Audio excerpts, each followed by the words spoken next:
compliance with its international obligations. Collective security is not built with more weapons, but with more guarantees.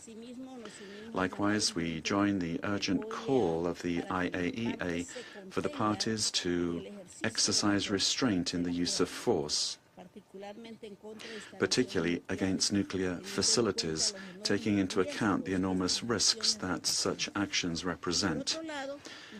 Furthermore, Iran has the obligation to respect and guarantee the human rights and fundamental freedoms of its population, which are not a concession of the state. Much rather, these are rights that are inherent to human dignity. But we also state with the same degree of firmness that Iran's non-compliance in these areas cannot serve as justification for the unilateral carrying out of military attacks against a state. The full application of the Charter is indispensable for the credibility of multilateralism and the preservation of the international order. International peace and security are not built by violating the sovereignty or the territorial integrity of states, nor through reprisals. They are built through rules and through dialogue. Mr. President, Colombia calls on all parties to exercise restraint and de-escalation, to urgently return to the diplomatic path, to strictly respect international law, and to strengthen existing multilateral mechanisms. It is a priority to move forwards towards a framework for regional dialogue that allows us to address the underlying causes of instability in the Middle East. Therefore, we propose the convening of a peace conference for the region under the auspices of the United Nations in order to achieve sustainable political solutions. War is not a foregone conclusion. It is a political decision, but so is peace.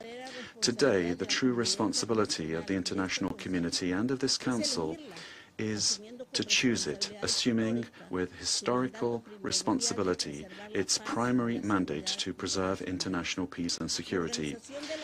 The United Nations organization cannot fall short of the gravity of this moment. It needs to choose to stop destruction before it becomes irreversible and make space for diplomacy before it is too late. Thank you very much. I thank the representative of Colombia for the statement, and I give the floor to the representative of the United States. Thank you. Distinguished delegates, this is a moment in history that requires moral clarity, and President Trump has met the moment. The most fundamental duty of any sovereign government is the protection of its people. Operation Epic Fury is directed towards specific and strategic objectives: to dismantle missile capabilities that threaten allies, to degrade naval assets used to destabilize international waters, and to disrupt the machinery that arms proxy militias, and to ensure the Iranian regime never, ever can threaten the world with a nuclear weapon. As President Trump said last night, for decades the Iranian regime has willfully destabilized the world. It has killed American forces and citizens, threatened regional allies, and jeopardized the security of international shipping upon which the world depends. Its massive support for violent proxies, declared terrorist organizations, the Houthis, Hezbollah, Hamas, and others, has brought bloodshed and disorder across the Middle East for far too long. This is not speculation. We know this to be true, and our men and women have paid for the actions of this regime and the IRGC with their lives. No responsible nation can ignore persistent aggression and violence. The regime in Tehran has led attacks that have cost American lives, hundreds of U.S. Marines in Lebanon, thousands of troops in Iraq. American hostage after hostage has suffered, our ships fired upon dozens of times in the Red Sea. Iran has armed and financed militant organizations that undermine lawful governments and destabilize an already fragile region. Iran's continued pursuit of advanced missile capabilities, coupled with its refusal to abandon nuclear ambitions despite diplomatic opportunities, presents a grave and mounting danger. The international community has long affirmed a simple and necessary principle: Iran cannot have a nuclear weapon. That principle is not a matter of politics, it's a matter of global security, and to that end, the United States is taking lawful actions.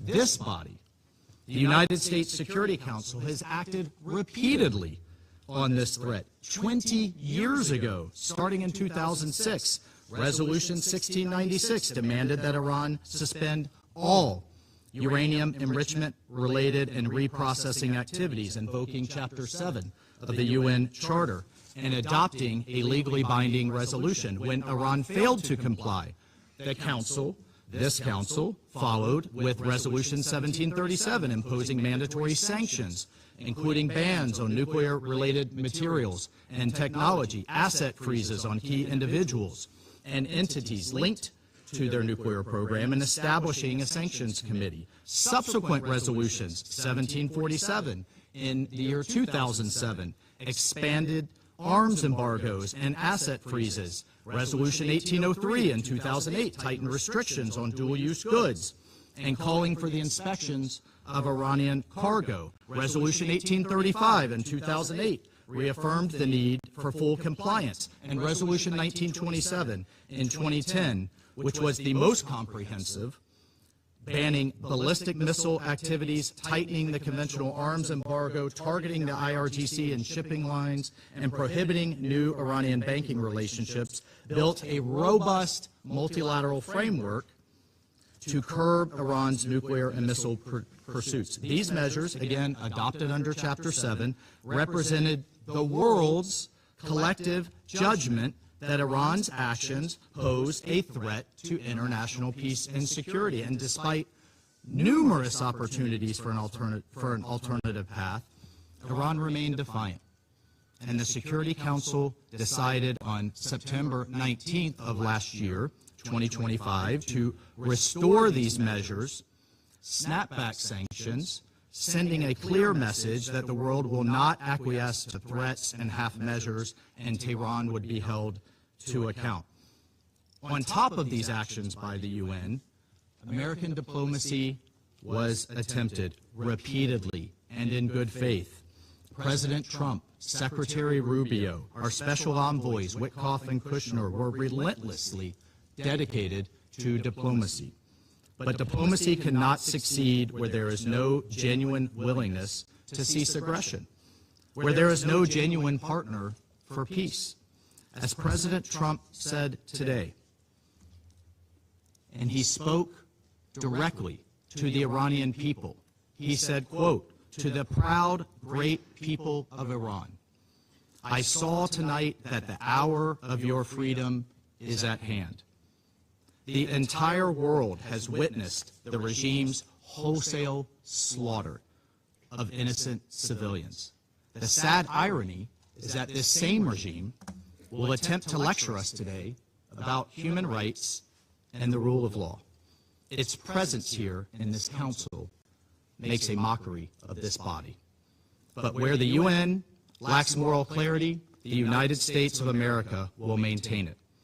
Indiscriminate and unprovoked attacks by the Iranian regime today against our regional partners, Kuwait, the United Arab Emirates, Bahrain, Qatar, Jordan, and others, reinforce precisely why such actions are necessary. The regime has not only struck military assets, but civilian infrastructure as well. Those who stand with us must know that their security is not negotiable. The safety of our allies is not conditional. It is assured.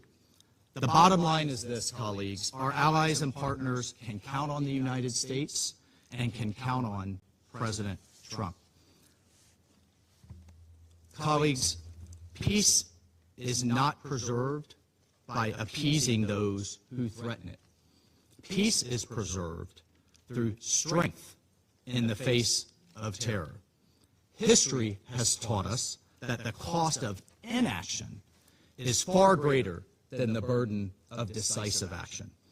And our president, President Trump, has taken that decisive action today. I thank you. I thank the representative of the United States for the statement, and I give the floor to the representative of Denmark. Thank you, Mr. President, and thank you to the UK Presidency for convening the Council for this urgent meeting following the latest developments in the Middle East. I also wish to thank the Secretary General for his statement.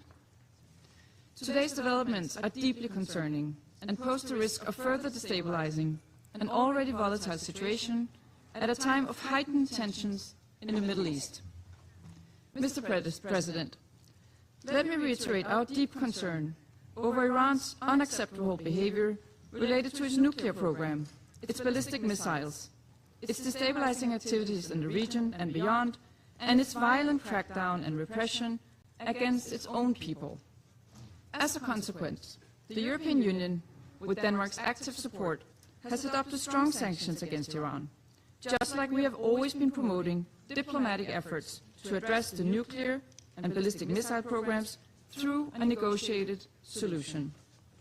I also wish to express Denmark's condemnation of Iran's attacks today on countries of the region. This must stop immediately. We express our full solidarity with partners in the region under attack. Mr. President, at this critical juncture, de-escalation is imperative.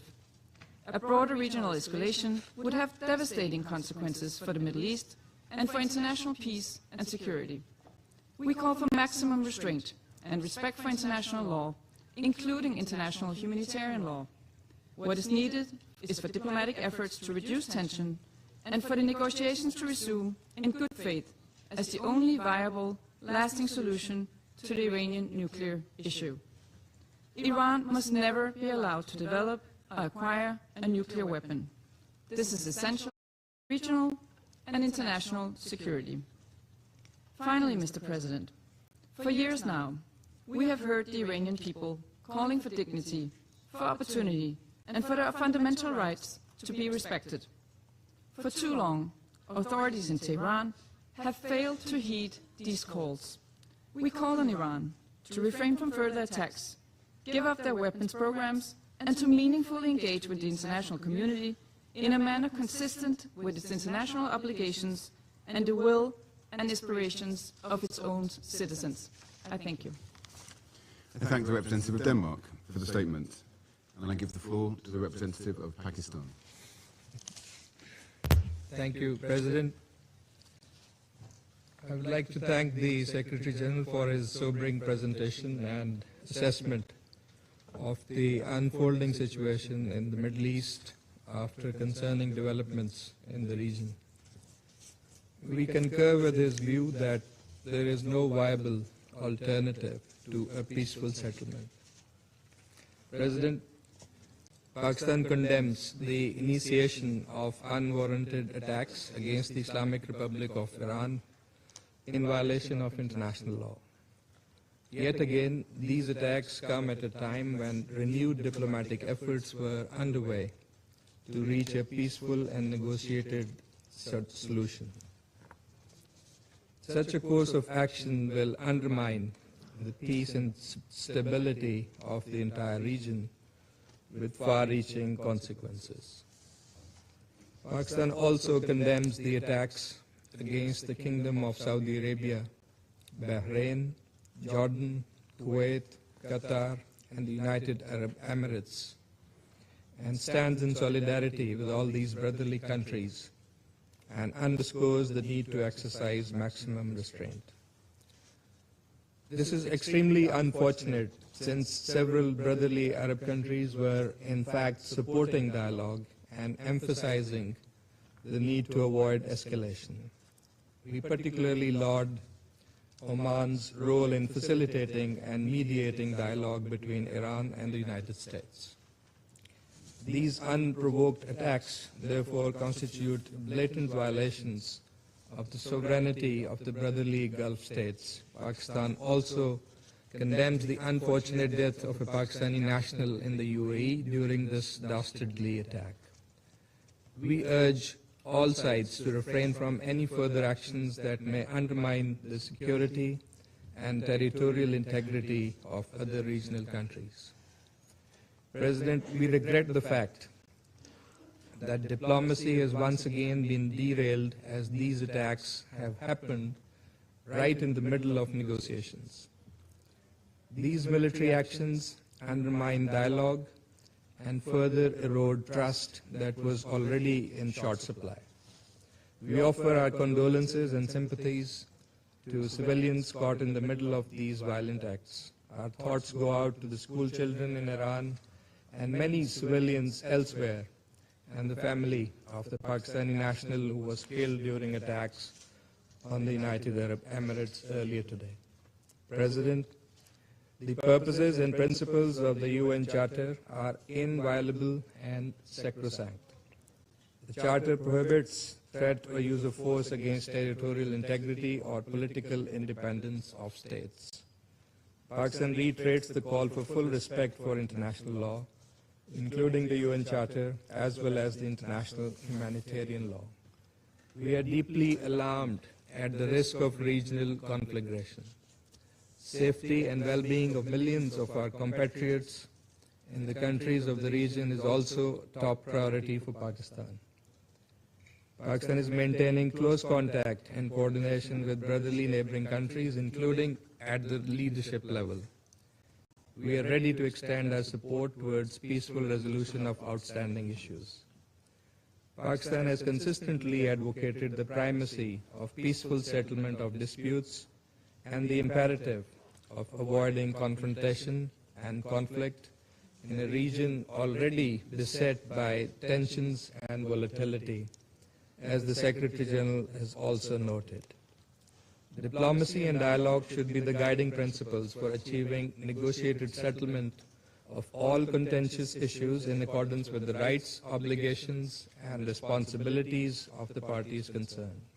Pakistan calls on all sides to immediately halt escalation and urgently resume diplomacy with a view to achieving a peaceful, negotiated resolution to this crisis. Thank you so much. I thank the representative of Pakistan for the statements, and I give the floor to the representative of Greece. Thank you, Mr. President, for convening this meeting at such a short notice.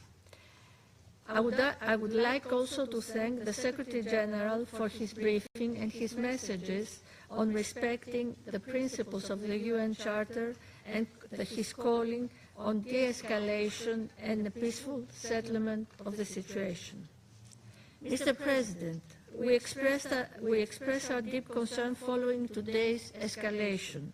Our aim should be to return to substantial negotiations towards a peaceful settlement in line with international law and the UN Charter.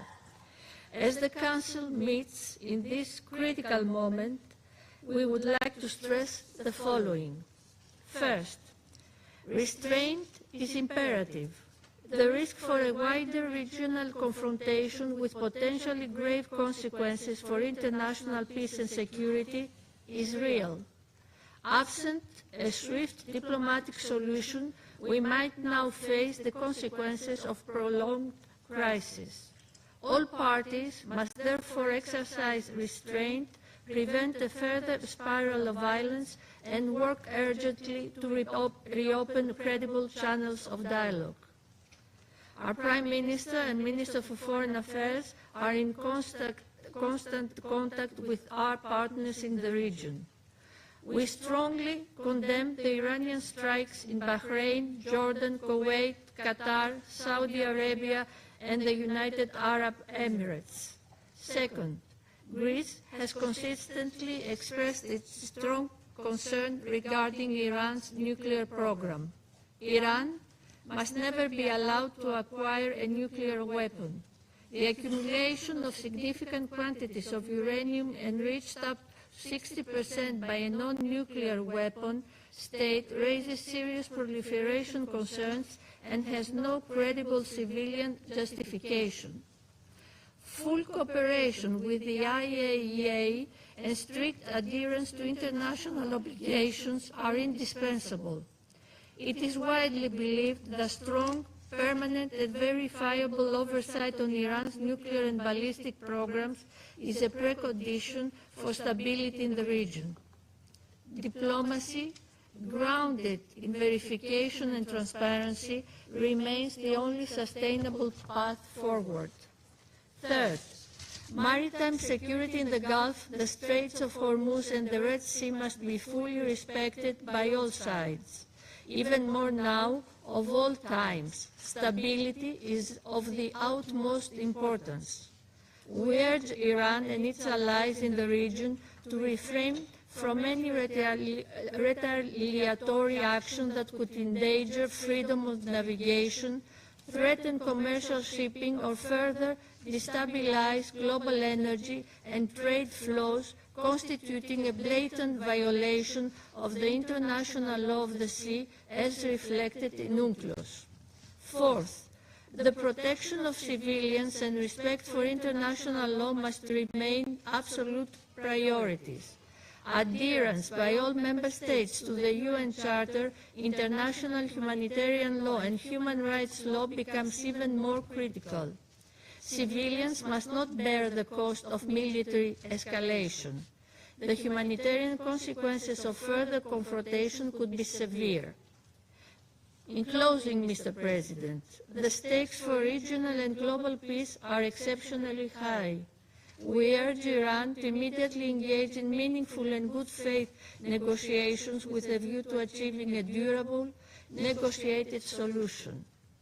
Dialogue and diplomatic engagement aimed at restoring stability and providing credible security assurances for all concerned must prevail. Failure is not an option. I thank you. I thank the representative of Greece for the statement, and I give the floor to the representative of Somalia. Thank you, Mr. President. I have the honor to deliver this statement on behalf of the A3 members of the Security Council, namely the Democratic Republic of the Congo, Liberia, and my own country, Somalia. We thank the Presidency for promptly convening this emergency meeting on the situation in the Middle East. The A3 thanks the Secretary General for his thorough update on this worrying and rapidly evolving development in the Middle East and its implications on international peace and security.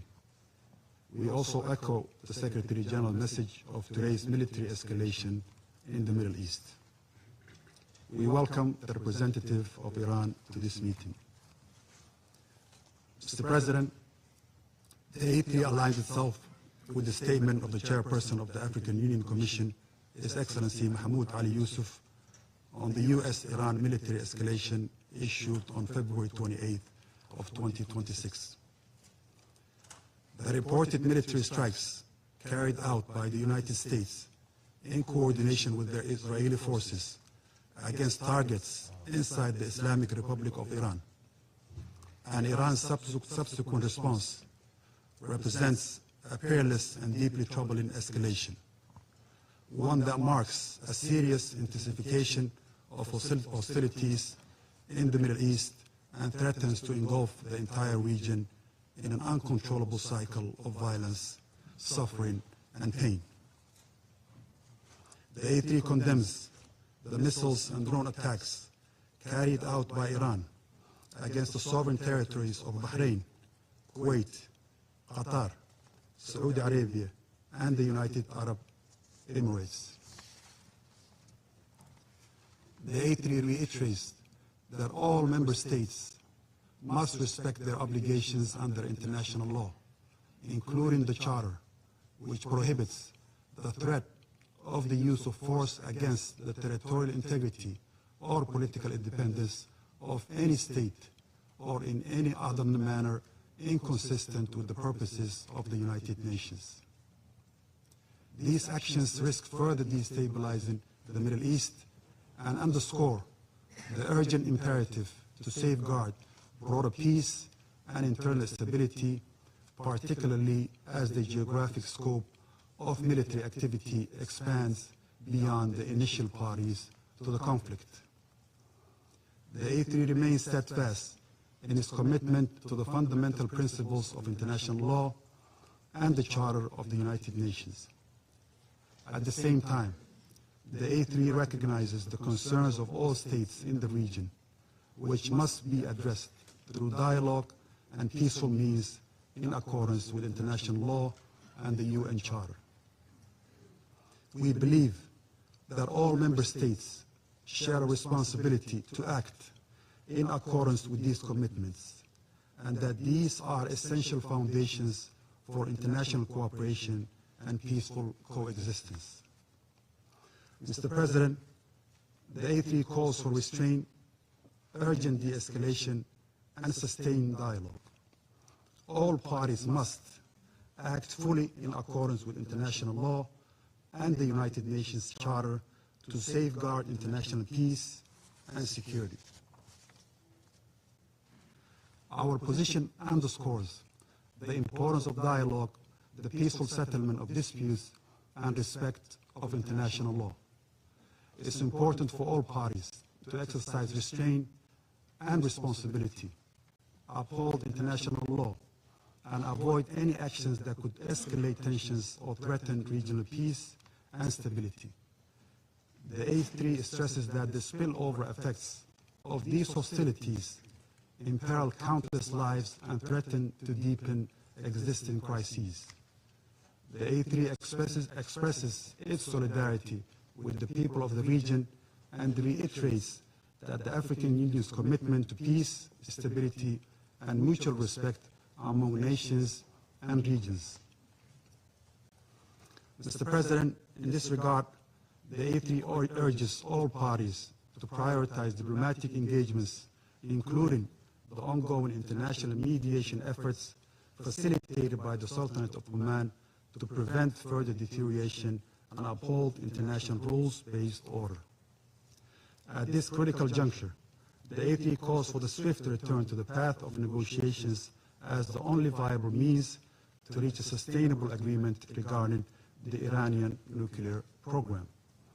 Sustainable peace can only be achieved through diplomacy, not through force.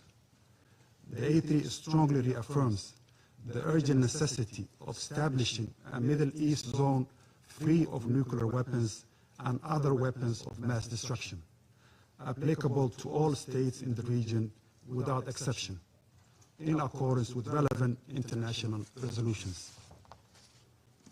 We also stress the need for all Middle Eastern countries to join the Treaty on the Non-Proliferation of Nuclear Weapons as a step toward regional and global security. We emphasize the paramount importance of protecting civilians and civilian infrastructure, including in the context of cross-border strikes and retaliatory actions, and as well as refraining from targeting nuclear facilities that are under International Atomic Energy Agency safeguards, in line with relevant IAEA resolutions and the United Nations Security Council decisions. The A3 reaffirms its commitment to multilateralism and the principles of the United Nations Charter. We urge all parties to act with responsibility and wisdom, placing the well-being of the region's people above all other considerations. It's important to seize this moment to redouble our efforts for de-escalation and to support a diplomatic process that can deliver peace, stability, and security for all states in the Middle East. The A3 stands ready to support all efforts within this Council and in cooperation with regional and international partners to facilitate a peaceful, inclusive, and lasting resolution to the situation in the Middle East. I thank you, Mr. President. I thank the representative of Somalia for the statement, and I give the floor to the representative of Panama. Gracias, señor presidente. Thank you, Mr. President. Agradecemos a su presidencia We thank your presidency for convening this meeting, Reconocemos la presencia de los representantes and we acknowledge the presence of the representatives of the countries that are honoring us with their participation. También We would also like to thank the Secretary General, Antonio Guterres, for his briefing at this meeting. Less than a year ago, we were in this same chamber deliberating on similar events to those that are of concern to us at this meeting. And these are events that today are still developing, which prevents us from entirely knowing their scope and their consequences. However, we must ask ourselves whether the repetition of these actions can really lead to different results and to a sustainable solution, or whether, on the contrary, the aggressive cycle of attacks and counterattacks will only lead to an escalation of violence with increasingly serious and unpredictable consequences to the detriment of international peace and security.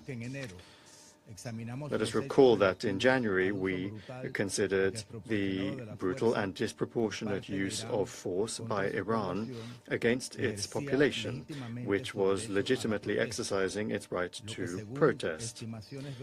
According to estimates from independent media and non-governmental organizations, that resulted in the deaths of thousands of people.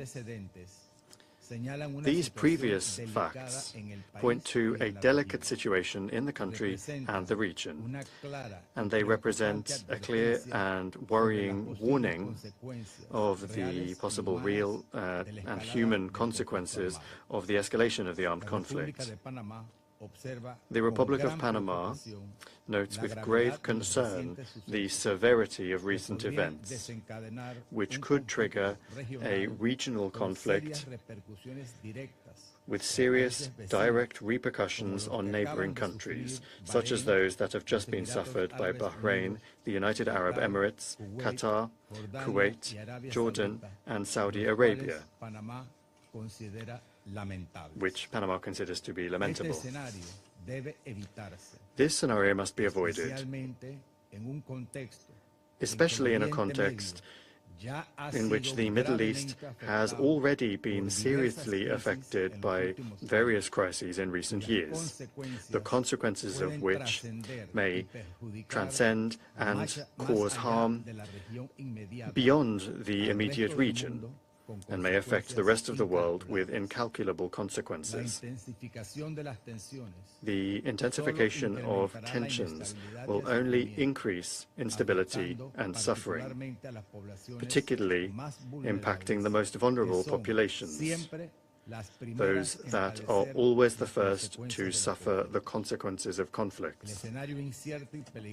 In this uncertain and dangerous situation that we face, we are reminded that it is essential to guarantee the respect for and protection of the civilian population during conflict in accordance with international humanitarian law and the values that this Council is called upon to protect. Therefore, we reiterate our urgent call for dialogue, restraint, and the cessation of the use of force. Diplomacy and negotiation, in accordance with the principles enshrined in the Charter of the United Nations and international law, must prevail as the preferred and effective means for the peaceful settlement of disputes. Thank you very much. The representative of Panama for the statements, and I give the floor to the representative of Latvia. Thank you, Mr. President. Allow me to begin by thanking the United Kingdom as presidency of this Council for convening this meeting on such short notice. And I would also like to thank the Secretary General for the briefing provided. For decades, Iran has been a malign, destabilizing actor in the region and beyond. It has repeatedly and systematically violated its international obligations and posed a threat to international peace and security. The Iranian regime has attacked and destabilized neighbors, exported terrorism, developed an illegal ballistic missile program, and participated in widespread sanctions circumvention. Iran has violated UN Security Council resolutions 1696, 1737, 1747, 1803, 1835, 1929, and this aggressive behavior is consistent. It spans decades. While international law must be respected at all times, The Iranian regime has continuously ignored its responsibilities and binding commitments under the JCPOA and NPT.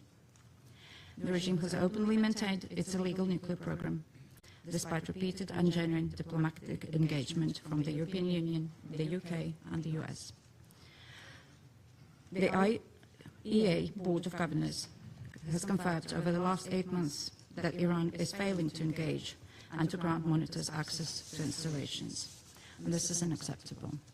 Iran must cease its illegal nuclear program, comply with its international obligations, and return to the negotiating table. For decades, Iran has maintained terror as its modus operandi.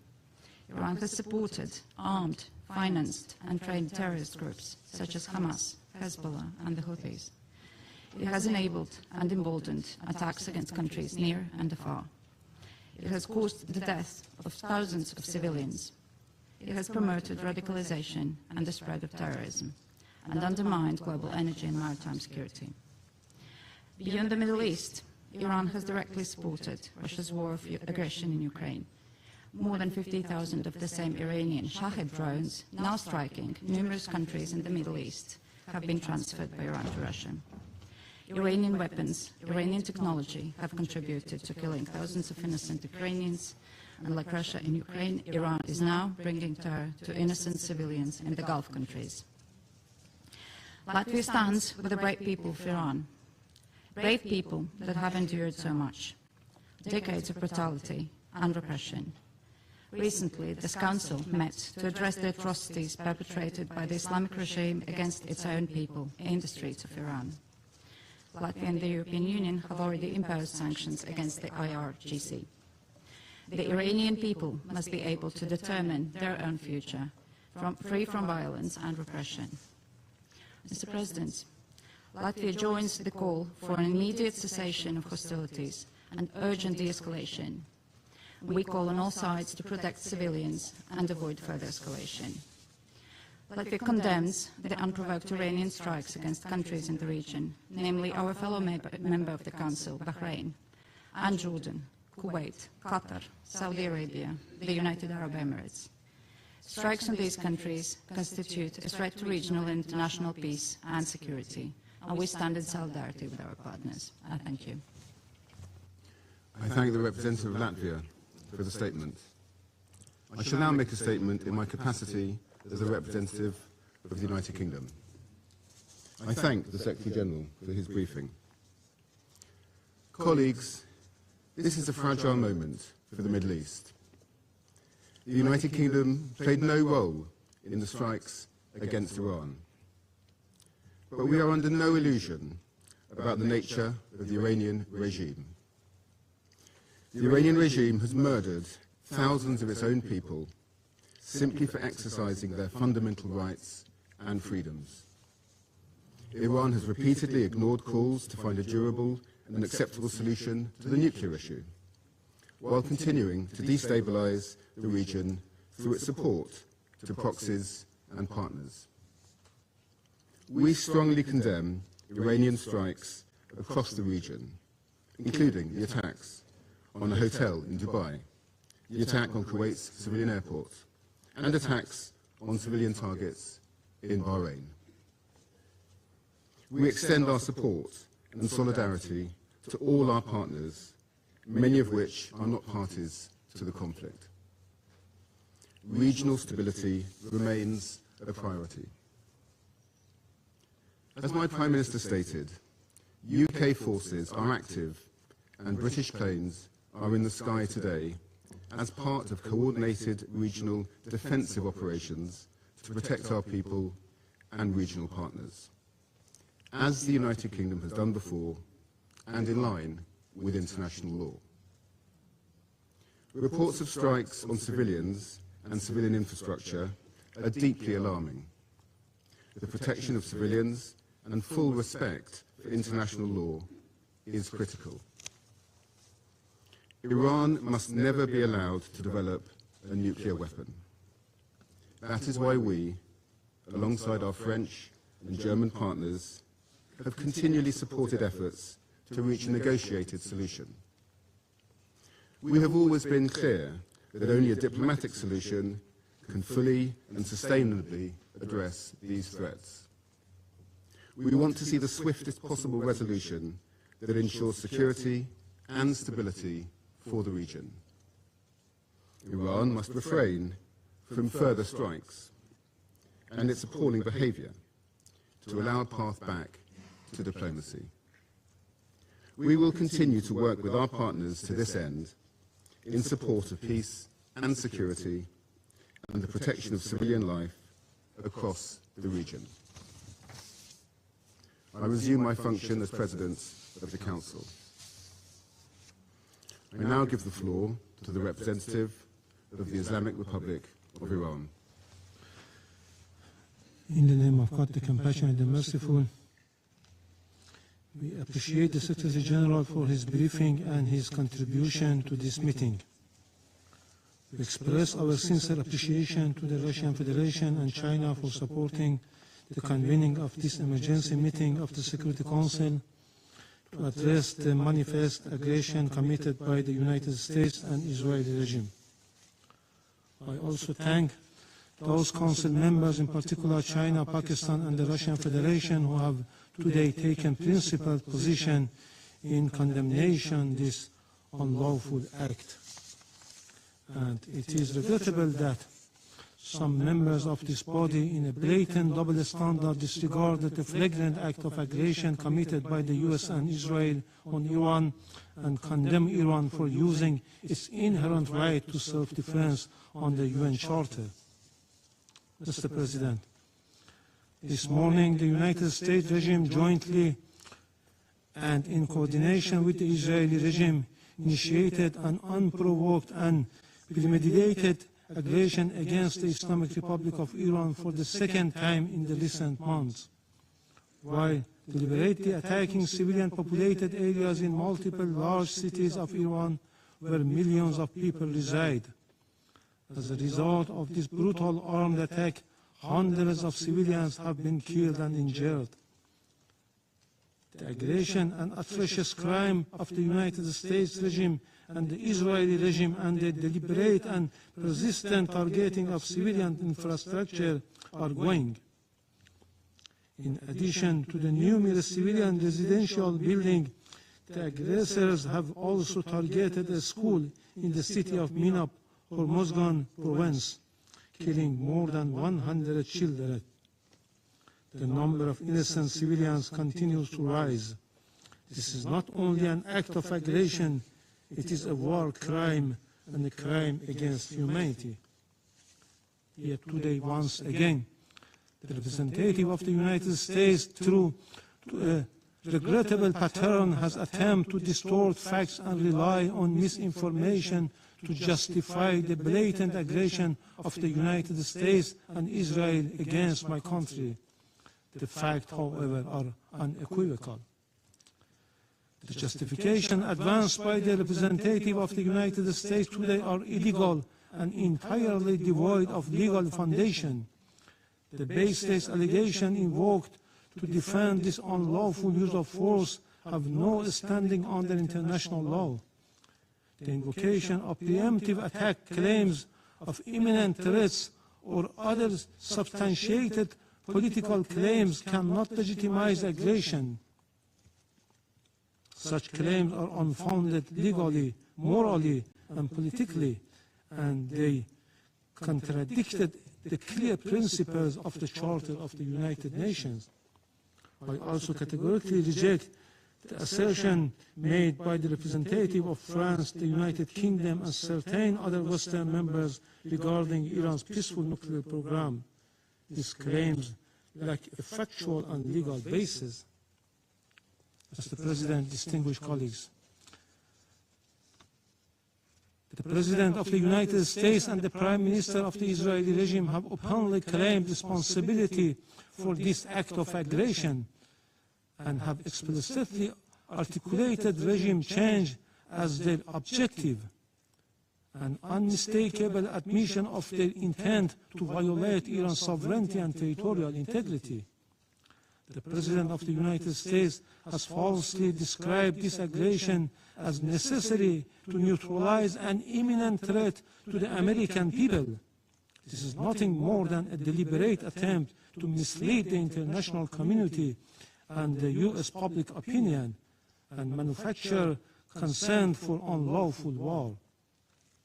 Similarly, the representative of the United States has cynically sought to mislead this Council, yet history provides ample documentation that the foreign policy of the United States has repeatedly relied on unlawful force, covert intervention, and political manipulation to alter the governments of other member states. This record is well established. The reality is clear and undeniable. What is taking place today against my country by the United States and the terrorist regime of Israel is a blatant act of aggression, a full-fledged violation of international law. No justification, no accusation, no narrative of disinformation can legitimize or excuse this manifest crime and aggression. Mr. President, we have communicated on several occasions with this Council and the Secretary General about warmongering statements and interfering actions in the internal affairs of Iran by the President of the U.S. in a blatant violation of the UN Charter and international law, and called for the Council action. Regrettably, all were unanswered. The issue before the Council is straightforward. Whether any member state may, including a permanent member of this Council, through the use of force, coercion, or aggression, determine the political future of another state or impose control over its affairs. International law and the Charter are explicit on this matter. Article 2, paragraph 4 of the Charter categorically prohibits the threats of use of force against the territorial integrity or political independence of any state. Mr. President, against this backdrop, I would like to make the following points. 1. What is occurring against my country is a clear act of aggression. It is an open armed aggression against the Islamic Republic of Iran. The United States and Israel war today is not merely a war against Iran. It is a war against the Charter of the United Nations, a war against international law, and a war against the international legal order upon which the United Nations and the Security Council have been built for over 8 decades. As the Charter affirms, the United Nations was established to save succeeding generations from a scourge of war. The Charter, adopted in 1945, is founded upon this fundamental principle. Members shall refrain from threat or use of force in international relations.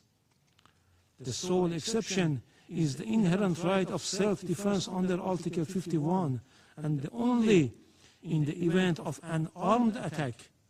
The military aggression carried out by the United States and Israel satisfies none of the criteria of lawful self-defense.